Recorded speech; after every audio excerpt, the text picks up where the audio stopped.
اعوذ بالله من الشیطان الرجیم بسم الله الرحمن الرحیم. ګرانو قدردانو السلام علیکم.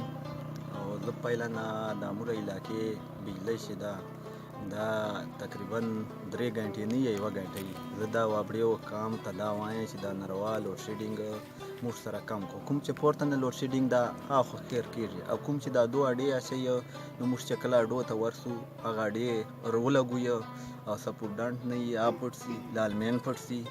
نو زه دا بعد سپورټډنټ ته وایم جی او صاحب ته وایم چې دا اډې چې دي دا موږ ته مراچو کوم له پورته نه لوډ شیډینګ دا له پورته نه په موږ باندې کوم افات نازل ده او خدای پاک نازل کړی ده.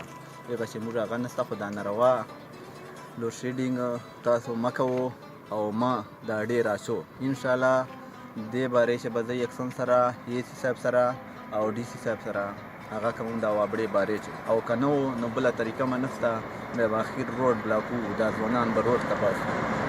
بل انشاءالله اے سی هغه روان ده سردار اسلام ګنډپور او توقع مه ده انشاءالله چې هغه چارک سنبال کړي. نو انشاءالله حالات به ټیک شي. کوم چې دا وابړې چې غله دي دا به ورک شي، او کوم چې دا کونډو منډو ول دي انشاءالله دا به ورک شي او لوډ شیډینګ به انشاءالله ختم شي. بل انشاءالله د علاقې اوبو مسله چې ده انشاءالله یو ټي بي ایل موږ پی ټي آی حکومت هغه ته منظور کړی ده، یاد خیل ته منظور کړی ده. نن په سبا به بور وسي سولر وال او کوتي خیله بدني خیل چې انشاءالله که خیر و د اوبو مسلې بال کو.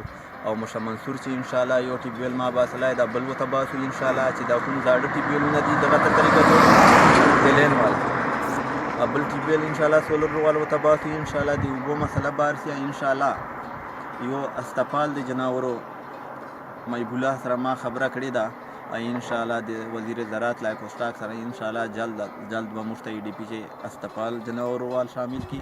انشاءالله که خیر و نور موجوده فنډ روان ده، که خیر و د ګلیو بشایي به وړو ګلی به پخویه د کلي شوره ګلی چې دي د علاقې شوره ګلی چې دي، او بل د غریبو خلکو ته به انشاءالله واټر ټینک چې چا کور چې واټر ټینک نه انشاءالله څوره چې مسلې دي د علاقې والې به انشاءالله خدای په فضل سره خدای دې حل کړي.